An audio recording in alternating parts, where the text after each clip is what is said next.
My mom hated me until I became rich.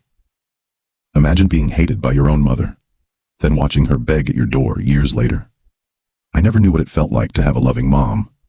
While other kids were getting hugs and encouragement, all I got were insults. My mom always told me I would never become anything in life. Every mistake I made became another reason for her to embarrass me. You're useless. You're a disappointment. You'll never succeed. Those words followed me every day. What hurt even more was how differently she treated my siblings. She bought them gifts, supported their dreams, and celebrated their achievements. Me? I was treated like a burden she wished she never had. The day I turned 18, she finally said something that changed my life forever. If you think you're good enough, then leave. So I did. I packed my clothes into a small bag and walked out of the house with almost nothing. No money, no support, no family. For years I struggled. I worked long shifts, slept in tiny rooms, skipped meals, and faced countless rejections. There were nights I cried myself to sleep, wondering if my mom was right about me. But every insult she threw at me became fuel. Every time I wanted to quit, I remembered her voice saying I would never succeed, and I refused to prove her right. Slowly things changed. I started a small business, then another. I learned new skills, took risks, and worked harder than anyone around me. Years later, my company became successful.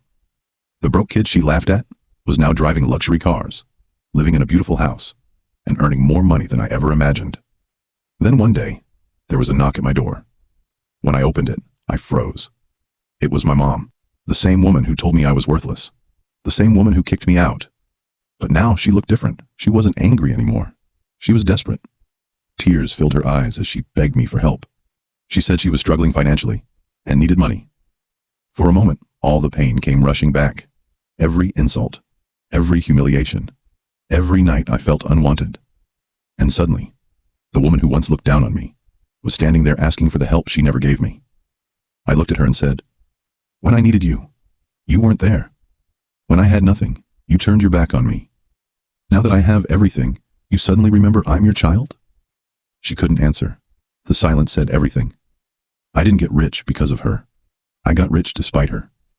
And that was the greatest revenge of all, not making her suffer, not yelling back, not proving her wrong with words, but proving her wrong with success. Because sometimes, the best revenge is becoming everything they said you could never be.